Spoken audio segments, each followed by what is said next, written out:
Les invito a que abran sus Biblias en el libro de Jeremías. Acompáñenme ahí en sus Biblias en el libro de Jeremías en el capítulo 15.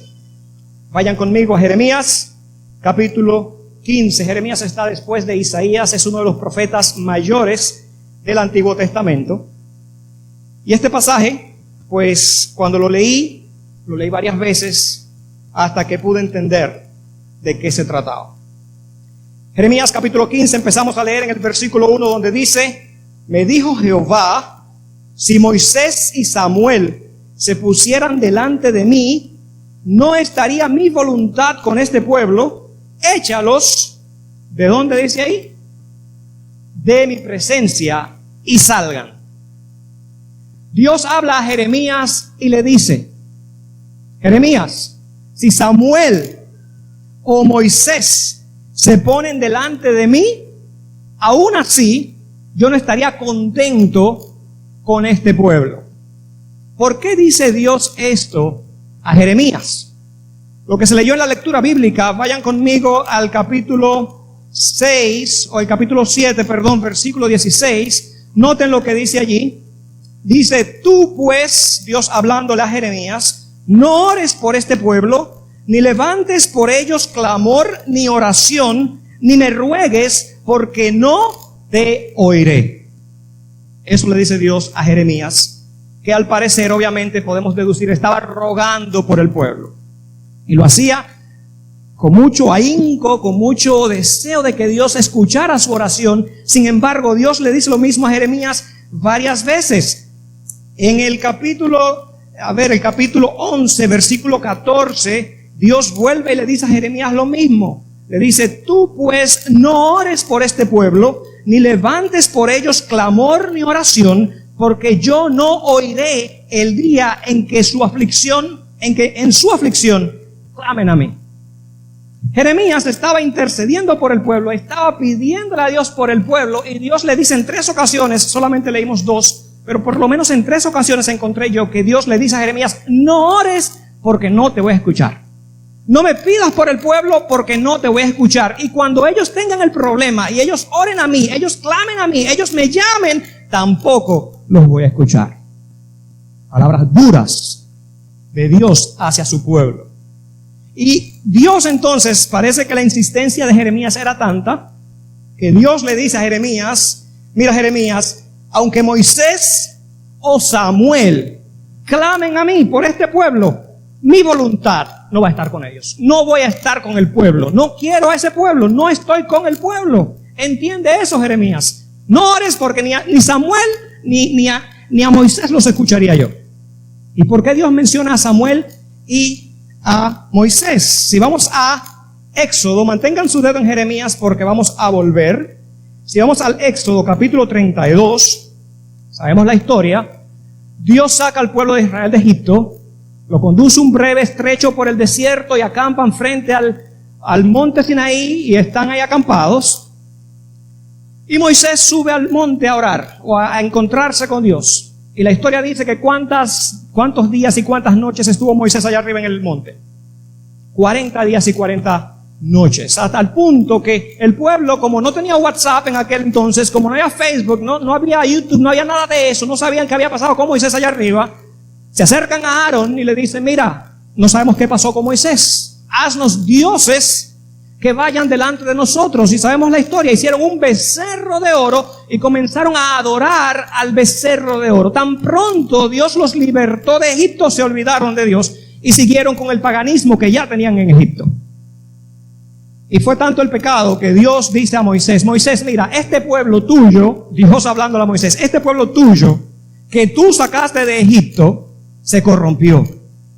Y Moisés intercede delante de Dios de la siguiente manera. Estamos en Éxodo capítulo 32. Vamos a leer el versículo 9. Vamos a ver lo que dice allí. Dijo más Jehová a Moisés: yo he visto a este pueblo, que por cierto es pueblo de dura cerviz.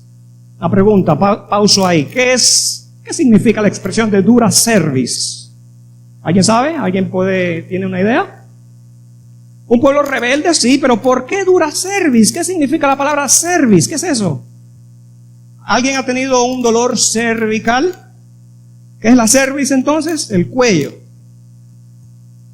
Dios está diciendo ahí, en inglés dice stiff-necked people, un pueblo de cuello duro. Ustedes han visto que a los caballos en nuestros países, cuando lo cogen para las carretas y eso, le ponen unos cartoncitos aquí en los ojos. ¿Para qué? Para que no van para acá ni para allá, y los caballos mantienen su cuello recto, hacia adelante, hacia adelante.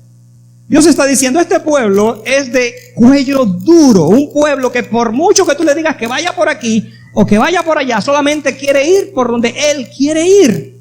Y Dios le está diciendo a Moisés, ya el pueblo no es mío, el pueblo que tú sacaste. Y parece ser que Moisés entonces corrige a Dios y le dice en el versículo 11 de Éxodo capítulo 32, Moisés oró en presencia de Jehová su Dios y dijo, oh Jehová, ¿por qué se encenderá tu furor contra tu pueblo que tú sacaste de la tierra de Egipto con gran poder y con mano fuerte?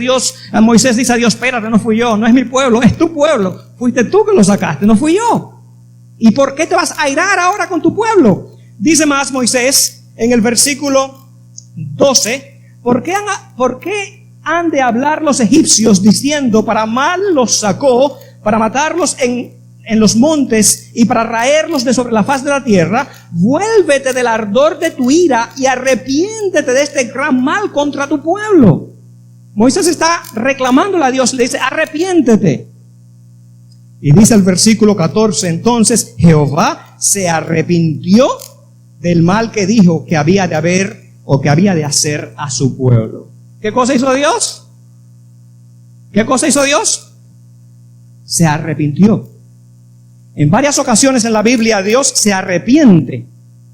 Cuando Dios había creado, después de la creación, en el asunto del diluvio, antes del diluvio, la era antediluviana, la Biblia dice que a Dios le pesó en su corazón, ¿qué cosa? Haber hecho al hombre. Dios le pesó eso. Y ahora aquí Dios se enciende el ardor de su ira, va a destruir al pueblo. Moisés intercede, clama, ruega, hace una plegaria y Dios lo escucha y Dios se arrepiente de destruir al pueblo. Y Moisés era un líder que se daba por su pueblo. Él intercedió al punto de decir lo siguiente en el versículo 32 de Éxodo 32. Moisés le dijo a Dios que perdones ahora su pecado, y si no, ¿qué cosa dice ahí? Ráeme ahora de tu libro que has escrito. Moisés estaba dispuesto a perder inclusive su vida eterna con tal de que Dios perdonara a su pueblo. Y Dios se arrepintió. Si volvemos otra vez a Jeremías, en Jeremías capítulo 15, dice, Dios le dice a Moisés, el versículo 1, aunque Moisés esté delante de mí en este momento, mi voluntad no va a estar con este pueblo. Aunque como en el monte Sinaí él intercedió y dijo, Señor, quítame de tu libro con tal de salvar al pueblo, aún así yo no voy a perdonar a este pueblo. Y también habla de Samuel. Si vamos al segundo libro al segundo libro de Samuel, o al primer libro de Samuel, perdón, a ver, lo tengo por aquí marcado. Es el primer libro de Samuel, capítulo 7. Hay una instancia en que los filisteos vienen a hacerle daño al pueblo de los hijos de Israel y Samuel intercede. Leamos en el primer libro de Samuel, capítulo 7, versículo 5 o versículos 5 en adelante, lo siguiente, dice allí: y Samuel dijo, reunid a todo Israel en Mizpa, y yo oraré por vosotros a Jehová. Y se reunieron en Mizpa, y sacaron agua, y la derramaron delante de Jehová, y ayunaron aquel día, y dijeron allí, contra Jehová hemos pecado. Y juzgó Samuel a los hijos de Israel en Mizpa. Verso 7. Cuando oyeron los filisteos que los hijos de Israel estaban reunidos en Mizpa, subieron los príncipes de los filisteos contra Israel. Y al oír esto, los hijos de Israel tuvieron gran temor de los filisteos. Entonces, dice el verso 8, dijeron los hijos de Israel a Samuel, no ceses de clamar por nosotros a Jehová nuestro Dios, para que nos guarde de la mano de los filisteos. Y Samuel tomó un cordero de leche y lo sacrificó entero en holocausto a Jehová. Y clamó Samuel a Jehová por Israel. Y Jehová, ¿qué cosa dice ahí? Lo oyó.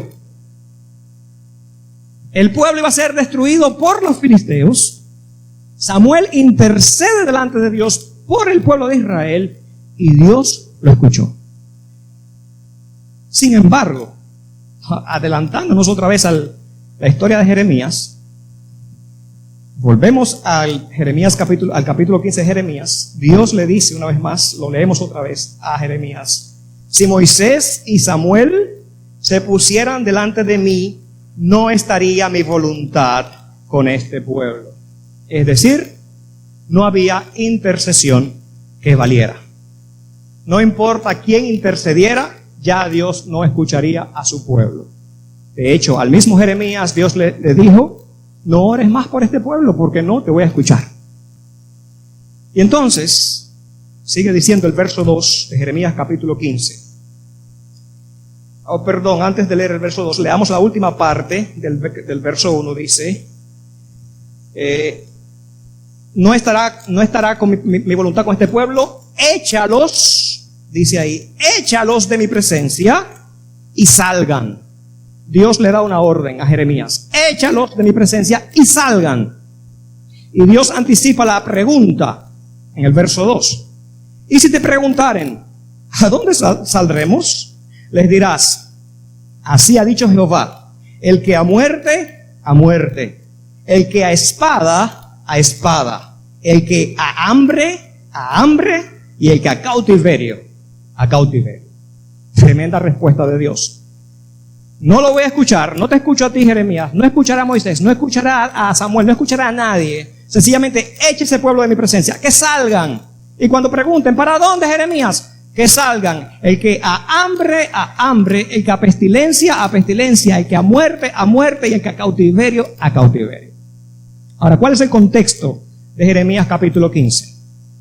Jeremías ejerció su ministerio en los últimos 40 años del reinado de Judá como nación. Y en esta ocasión, ya el pueblo de Israel del norte había sido destruido, Samaria era su capital, y había sido llevado cautivo a Asiria. Sin embargo, Dios prolongó su misericordia al reino de Judá, cuya capital era Jerusalén, y por amor a David, que estamos hablando de él esta mañana, porque Dios le prometió a David que siempre habría alguien que se sentaría en su trono. Y Dios ahora entonces corrió con el pueblo de Judá, pero sin embargo el pueblo de Judá era que hacía lo bueno cuando había un rey que hacía lo bueno, y entonces cuando venía un rey que hacía lo malo, ¿qué cosa hacía el pueblo? Hacía lo malo. Y si vemos los libros de los reyes y de las crónicas, nos vamos a dar cuenta que fueron más los reyes que hicieron lo malo que los reyes que hicieron lo bueno. Y llegó a un punto en que Dios dijo: ya no más, ya Israel se fue cautivo, ahora Jerusalén, también Judá, el reino de Judá, irá cautivo y ahora será a Babilonia. Así que los babilonios, vinieron y sitiaron Jerusalén. Y si leen todo el libro de Jeremías, se darán cuenta que tiene que ver con el sitio de Jerusalén, tiene que ver con los mensajes que Jeremías daba al pueblo para que se arrepintieran, para que entendieran y aceptaran la voluntad de Dios. De hecho, en una parte Jeremías les dice: salgan a los babilonios, entréguense, les va a ir bien si se entregan a los babilonios. Y el pueblo dijo no, y no, y no. Así que Jeremías ahora está diciendo, Dios les dice, cuando están sitiados por los babilonios: salgan. El que salga a hambre, el que salga a pestilencia, el que salga a espada, y el que salga a cautiverio, a cautiverio. ¿Qué sucedía cuando cerraban una ciudad? Cuando cercaban una ciudad, no eran las ciudades como de antes, no eran como ahora, donde hoy tenemos aquí Publix, y por allí tenemos Winn-Dixie, por allí tenemos Walmart, y por allí tenemos todo para comprar. Las ciudades tenían almacenes de comida. Pero cuando había un sitio, cuando cercaban una ciudad, un pueblo, una nación quería conquistar a otra nación, la táctica de guerra era sitiar la ciudad alrededor de las murallas. ¿Se acuerdan la historia de Josué, que marcharon alrededor de las murallas 7 días? En este caso, como no era Dios que los mandó a marchar a los babilonios, aunque Dios fue quien los trajo, ellos sitiaron Jerusalén y estuvieron allí cerca de 2 años. Y nadie entraba a la ciudad, nadie salía. Pero ¿qué sucede cuando no se entra alimentos? No hay forma de entrar alimentos a una ciudad. ¿Qué sucede? ¿Qué sucede aquí cuando hay una huelga por allá por Texas del gas, el petróleo, no sé qué cosa? ¿Falta algo aquí en la Florida? ¿Sí o no? ¿Se han dado cuenta ustedes de eso? Que hubo una huelga los otros días por allá por Texas y aquí faltó algo, la gasolina empezó a escasear. Porque aquí, aunque no estamos sitiados, pero vienen productos de otros lados.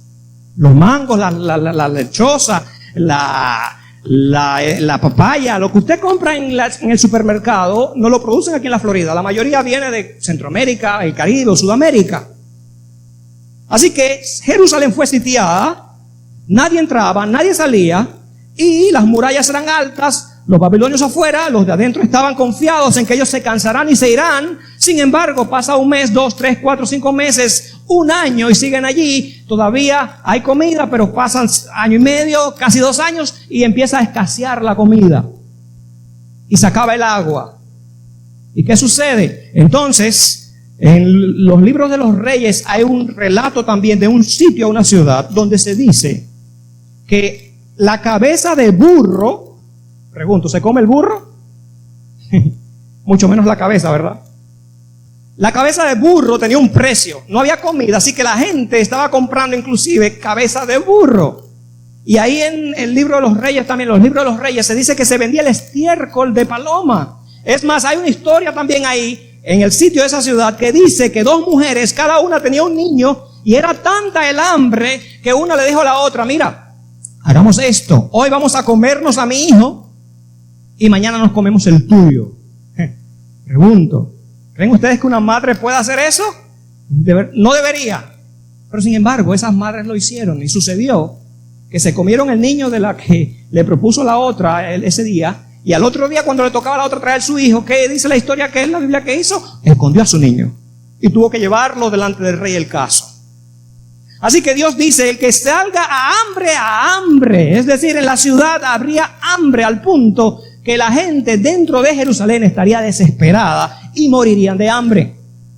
Y aunque el verso dice: y el que a muerte, la palabra correcta que se debería traducir ahí es a pestilencia, a enfermedades. Cuando había un sitio, un cerco en una ciudad y había una enfermedad, un brote, digamos, de viruela, varicela, y nadie podía salir, nadie podía entrar, eso se regaba y muchas personas morían. De hecho, en la historia moderna hubo una epidemia como la que estamos viviendo ahora de viruela, y muchas personas murieron por la viruela. Ahora mismo estamos envueltos en ¿qué? ¿En el corona? Díganlo sin miedo, ¿en el corona? ¿Le tienen miedo todavía al coronavirus? Yo creo que le hemos perdido ya un poco de miedo después de 1 año y pico. Pero ahora estamos envueltos en el coronavirus. Y en aquellos tiempos, Dios dice: el que a pestilencia. También dice: el que salga a espada. El que no se muera por el hambre, el que no se muera de alguna peste dentro de la ciudad sitiada. Cuando la ciudad sea tomada por los babilonios, entonces todo el que quede vivo, ¿qué cosa le va a pasar con la espada? Muerto a espada. Y finalmente dice: y el que a cautiverio. Eso es decir, ser llevados esclavos a Babilonia. Y muchas veces en la cultura judía era preferible morir a que ser llevado cautivo o esclavo. De hecho, en la historia más moderna, después del Imperio Romano, hay una historia del pueblo de Israel, de los judíos. Había una meseta en una cúspide de un monte. Ellos tienen una fortaleza allá, y había una revuelta en la provincia de Judea en el Imperio Romano. Y los romanos querían tomar esa fortaleza llamada Masada, no sé si alguien lo ha leído. Y ellos, los romanos, comenzaron a edificar algo así para llegar arriba, para sacar esos judíos que estaban ahí. Creo que eran 70 judíos que estaban allí. Y los judíos, dice la historia, prefirieron morir, matarse, suicidarse, matarse entre ellos, antes que ser llevados esclavos. Así que, dice aquí, que a los que no mataría el hambre, la pestilencia o la espada, pues les tocaría la dura suerte de ser esclavos o ser llevados cautivos a otro lugar. Versículo 3. Dios sigue diciendo a Jeremías: y enviaré sobre ellos 4 géneros de castigo, dice Jehová: espada para matar, y perros para despedazar, y aves del cielo y bestias de la tierra para devorar y destruir. Es decir, no solamente los iba a matar o a permitir que fueran matados, sino que una vez muertos, sus cadáveres iban a quedar esparcidos en todo lo que eran las ruinas de Judá, y los perros, las aves del cielo, las bestias monteses iban a deshacer esos cadáveres. Y no había en aquellos tiempos, de hecho todavía no lo hay, algo más que sea más, no sé, que dé más sacrilegio, que sea algo más vil que dejar un cadáver, un cuerpo muerto, descomponerse al aire libre y que los perros y las cosas, las bestias lo estén comiendo. Todo el mundo quiere darle santa sepultura a sus cadáveres, ¿sí o no? Es la costumbre, y todo cadáver necesita un respeto. Y que quedaran los cuerpos allí para que los perros se los comieran, y los buitres y las hienas y los gatos monteses vinieran a... El cuadro que Dios está pintando a Jeremías ahí es un cuadro bastante duro de contemplar. Y seguimos leyendo en el versículo 4. Pregunto, ¿están conmigo? ¿Están aburridos ya? ¿No? ¿Seguimos? Dice el verso 4: y los entregaré para terror a todos los reinos de la tierra a causa de Manasés, hijo de Ezequías, rey de Judá, por lo que hizo en Jerusalén. Y noten, esta es la causa. Ya sabemos lo que Dios va a hacer. Ya sabemos por qué Dios no va a escuchar a Jeremías, ni a Samuel, ni a Moisés. ¿Y por qué Dios va a hacer eso? Dice el verso 4, los voy a entregar para terror a todos los reinos de la tierra a causa o por causa de, o como consecuencia de Manasés, el hijo de Ezequías, el rey de Judá, por lo que él hizo en Jerusalén. Y ahí es donde me voy a enfocar ahora, de ahora en adelante, ¿por qué o qué fue lo que hizo Manasés? Pero vamos a continuar leyendo hasta el verso 7, volvemos al verso 4 ahora, dice, porque, verso 5, porque ¿quién tendrá compasión de ti, oh Jerusalén? ¿Quién se entristecerá por tu causa? ¿O quién vendrá a preguntar por tu paz? Son preguntas retóricas. Verso 6. Tú me dejaste, dice Jehová, te volviste atrás, por tanto yo extenderé sobre ti mi mano y te destruiré. Estoy cansado, ¿qué cosa dice ahí? De arrepentirme. Y ese es el título del tema, cuando Dios se cansó. Estoy cansado de arrepentirme. ¿De arrepentirse de qué?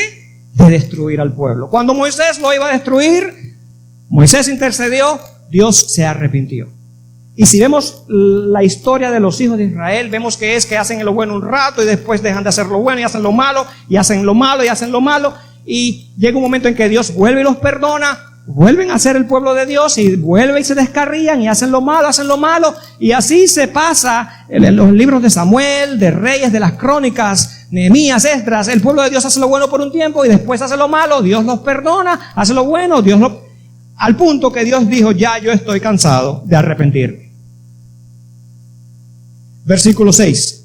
Tú me dejaste, dice Jehová, hablándole al pueblo de Israel, te volviste atrás, por tanto yo extenderé sobre ti mi mano y te destruiré. Estoy cansado de arrepentirme, aunque los aventé con aventador hasta las puertas de la tierra y dejé sin hijos a mi pueblo y lo desbaraté, no se volvieron de sus caminos. A pesar de que ya los he castigado muchísimas veces, aún así ellos no vuelven atrás, siguen siendo un pueblo de dura cerviz, un pueblo que solamente va por donde quiere ir, un pueblo que ya no tiene solución. Y todo eso, dice el verso 4, que es como consecuencia de Manasés, hijo de Ezequías, rey de Judá, por lo que él hizo en Jerusalén. Número 1, tenemos que saber quién fue Ezequías, porque se dice Manasés, hijo de Ezequías. Ezequías fue uno de los reyes que más bien hizo una reforma en el pueblo de Israel. Ezequías destruyó las imágenes de acera. Ezequías reformó al pueblo. Ezequías volvió a buscar el camino de Dios. Ezequías quería que el pueblo anduviese en los caminos de Dios. Y Manasés, su hijo, a pesar de todo el bien que su padre había hecho, un hombre de Dios, un hombre que quiso que el pueblo andara por los caminos de Dios, a pesar de eso, Manasés, que se suponía que si su papá fue bueno, él debió haber aprendido lo bueno, Manasés hizo todo lo contrario y mucho peor. Vamos a ver la historia de Manasés rápidamente. Si me acompañan al libro de Samuel, el capítulo, vamos a ver cuál es, el libro de Reyes, El segundo libro de Reyes, capítulo 22, vamos a ver rápidamente la historia de Manasés, el causante de lo que estaba pasando o lo que sucedería en los tiempos de Jeremías cuando Dios se cansó ya de escuchar el clamor de su pueblo. Segundo libro de Reyes, capítulo 21, versículo 1 en adelante, leemos lo siguiente, dice: de 12 años era Manasés cuando comenzó a reinar, y reinó en Jerusalén 55 años. El nombre de su madre fue Hepsiba, e hizo lo malo ante los ojos de Jehová, según las abominaciones de las naciones que Jehová había echado de delante de los hijos de Israel. ¿Se acuerdan cuando Dios saca a los hijos de Israel de Egipto? Él le dice a Moisés: tomen posesión de la tierra, el amorreo, el fereceo, el heveo, el jebuseo, porque esas naciones están corrompidas, así que las quiero quitar y les voy a dar esa tierra a ustedes. Ahora, Manasés dice que hizo según las abominaciones de esas naciones que Dios había destruido. Versículo 3: porque volvió a edificar los lugares altos que Ezequías su padre había derribado, y levantó altares a Baal, e hizo una imagen de acera, como había hecho Acab, rey de Israel, y adoró a todo el ejército de los cielos, y rindió culto a aquellas cosas. Lo que su papá tumbó, quitó, él lo instauró otra vez. Verso 4. Asimismo, edificó altares en la casa de Jehová, de la cual Jehová había dicho: yo pondré mi nombre en Jerusalén. Y edificó altares para todo el ejército de los cielos en los 2 atrios de la casa de Jehová. Y pasó a su hijo por fuego, es decir, sacrificó a su hijo, a un dios pagano, por fuego, y se dio a observar los tiempos, y fue agorero, e instituyó encantadores y adivinos, multiplicando así el haber o el hacer lo malo ante los ojos de Jehová, para provocarlo a ira.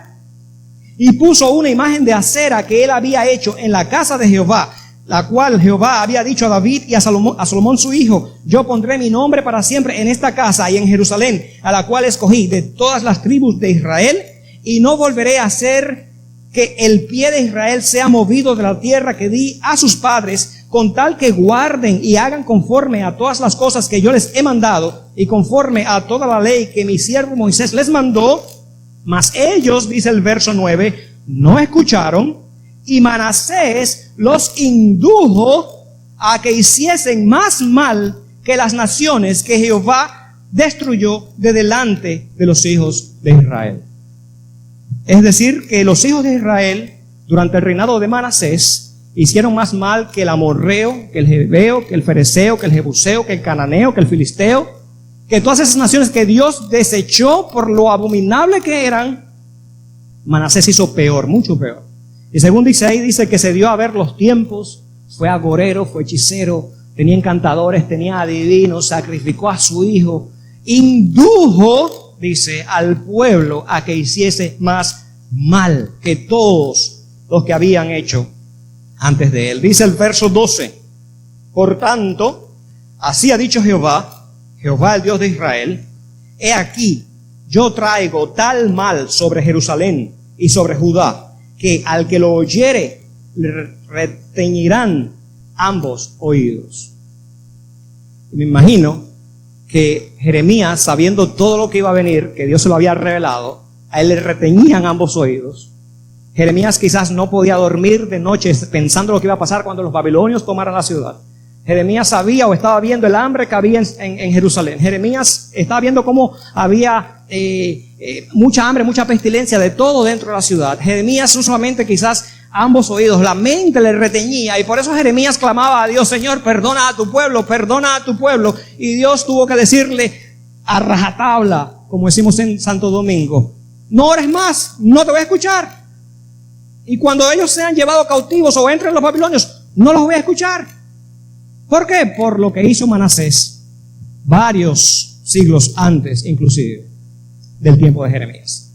Finalmente, leo el versículo 16 del segundo libro de Reyes. Dice: fuera de esto, derramó Manasés mucha sangre inocente en gran manera, hasta llenar a Jerusalén de extremo a extremo, además de su pecado con que hizo pecar a Judá, para que hiciese lo malo ante los ojos de Jehová. Pero ¿saben lo más interesante de la historia de Manasés? Es que Manasés se arrepintió. ¿Cómo? Sí, Manasés se arrepintió.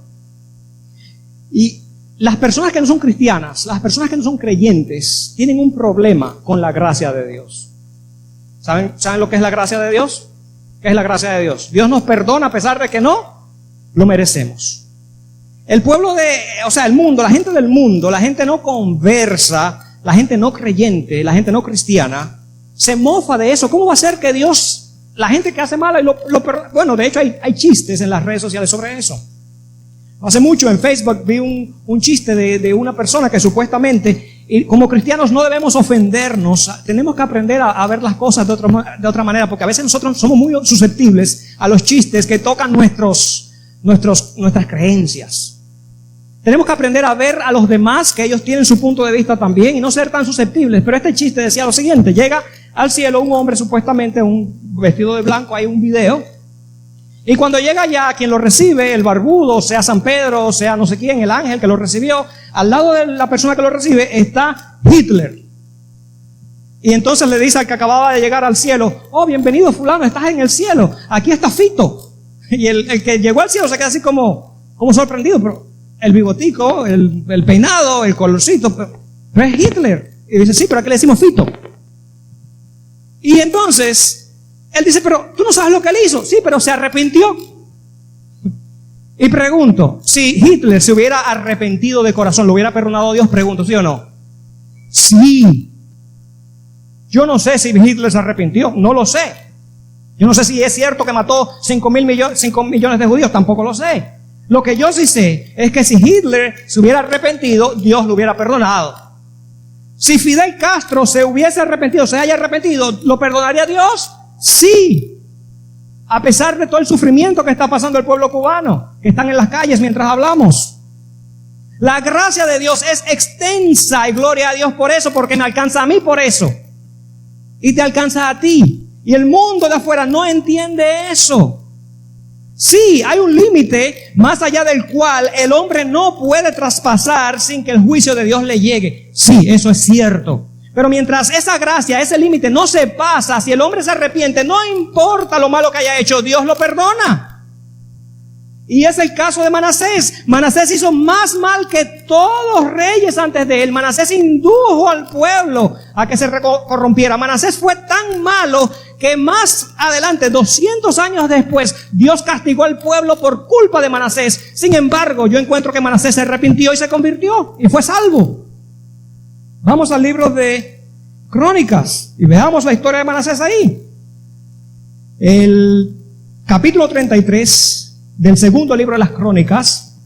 Segundo de Crónicas, capítulo 33, nos da la historia de Manasés. Vamos a leerla una vez más rapidito. Dice: de 12 años era Manasés cuando comenzó a reinar, y 55 años reinó en Jerusalén, pero hizo lo malo ante los ojos de Jehová, conforme a las abominaciones de las naciones que Jehová había echado de delante de los hijos de Israel, porque reedificó los lugares altos que Ezequías su padre había derribado. Y nos da toda la lista otra vez de cosas malas que hizo. Pasó a su hijo por fuego y fue dado a adivino, consultaba a los muertos, a los encantadores, hizo encender el furor de Jehová, y todo el cuadro malo, todo el currículum malo que ya leímos en el otro libro, aquí nos dice lo mismo. Dice el verso 9: Manasés pues hizo extraviarse a Judá y a los moradores de Jerusalén para hacer más mal que las naciones que Jehová destruyó delante de los hijos de Israel. Y habló Jehová a Manasés y a su pueblo, mas ellos no escucharon, en el verso 10. Continúa en el verso 11. Por lo cual Jehová trajo contra ellos los generales del ejército del rey de los asirios, los cuales aprisionaron con grillos a Manasés y atado con cadenas lo llevaron a Babilonia. Mas luego que fue puesto en angustias, dice el verso 12, oró a Jehová su Dios, humillado grandemente en la presencia de Dios, el Dios de sus padres, y habiendo orado a él, dice, fue atendido, pues Dios oyó su oración y lo restauró a Jerusalén, a su reino. Entonces, dice allí, reconoció Manasés que Jehová era Dios. A pesar de que Dios lo castigó, o en el castigo, en medio del castigo, precisamente, fue que Manasés se dio cuenta que Dios era Dios. Pero el mal que hizo que indujo al pueblo, ese mal continuó, siguió, se extendió. A pesar de que él por sí mismo tuvo salvación, su mal, su ejemplo, su influencia siguió hacia adelante y corrompió al pueblo al punto que 200 años después aproximadamente, Dios ya no escuchó más al pueblo de Israel. Noten, cuando él se arrepintió, como es el caso de David, el arrepentimiento no es solamente decir, ay, perdóname Dios, no. El arrepentimiento implica un cambio de actitud, un cambio de corazón, un cambio de propósito para que sea efectivo. Porque muchas personas piensan que solamente con decir, Dios perdóname, Dios sálvame, o Virgen, a la Virgen, la Santa Virgen, y ya con eso se salvan. No, el arrepentimiento lleva a un cambio genuino. Aunque también hay veces que quizás no haya chance para hacer el cambio.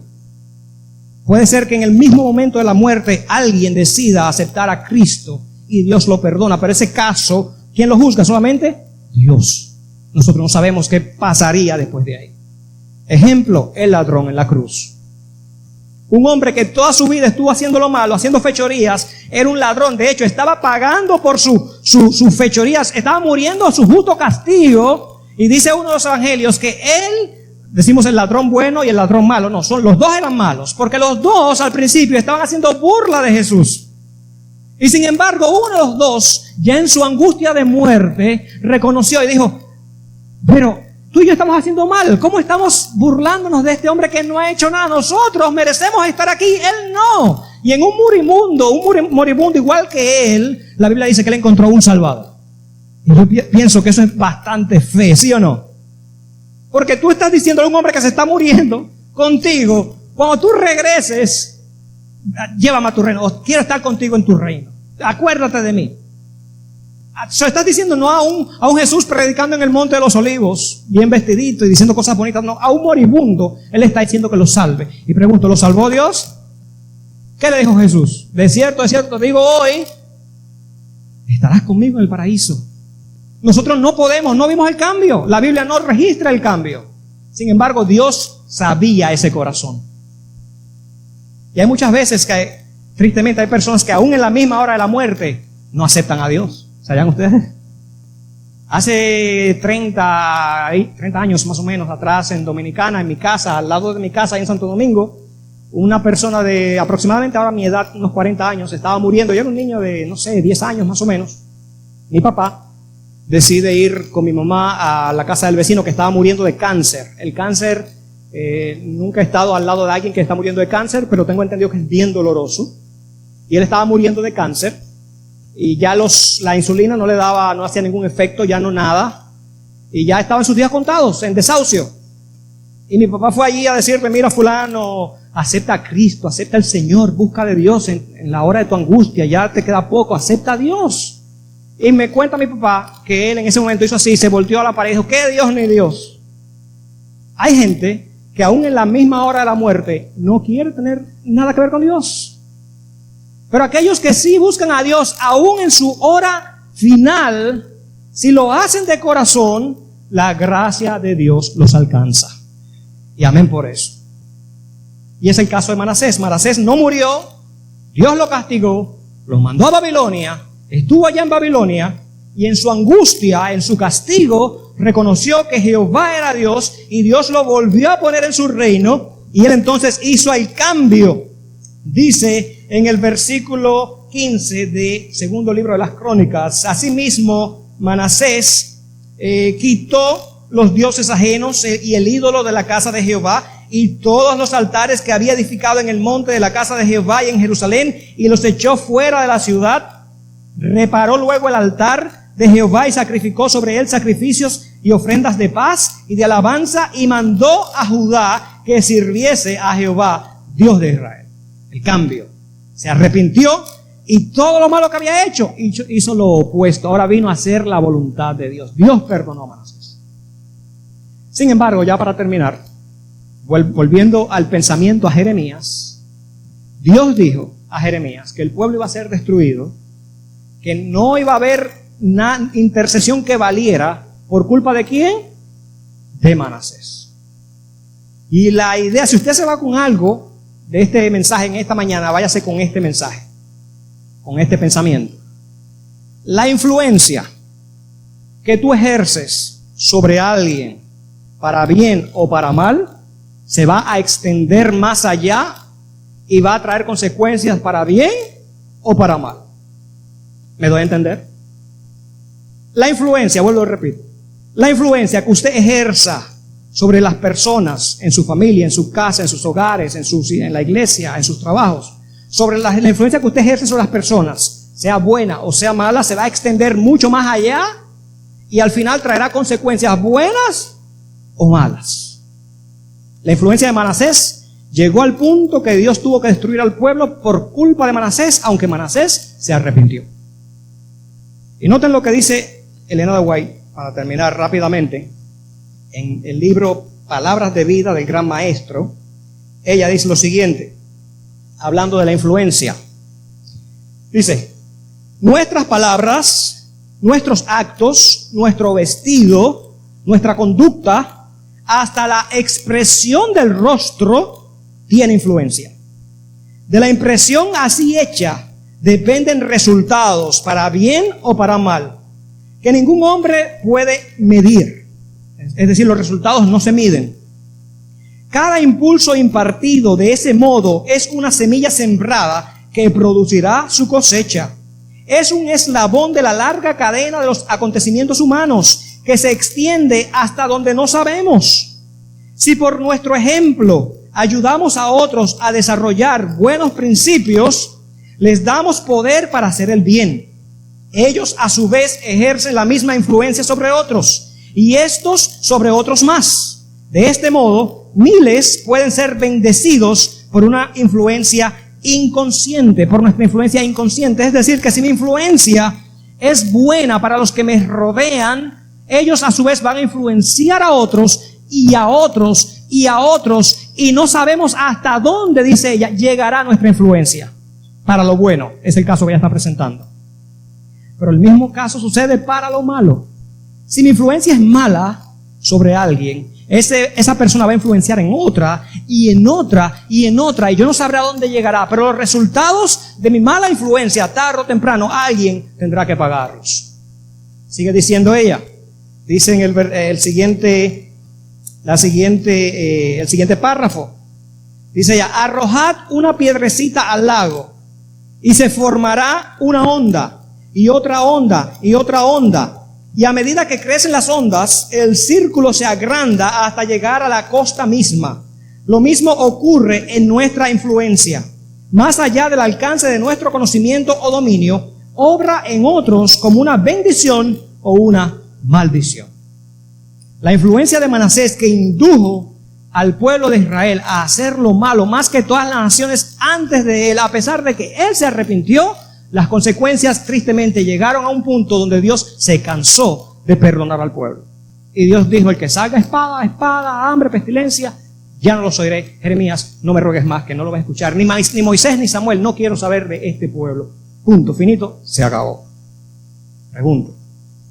Entonces, ¿deberíamos nosotros los cristianos, tener mucha cuenta con nuestra influencia? ¿Deberíamos o no deberíamos? Que en nuestras iglesias muchas veces ejercemos influencia que no es positiva, no es buena. Influencia que inclusive ha habido iglesias que se han dividido, se han separado por la influencia de alguien. ¿Han visto ustedes ese caso? ¿Se ha dado ese caso? Esa influencia, para bien o para mal, tiene tristes consecuencias.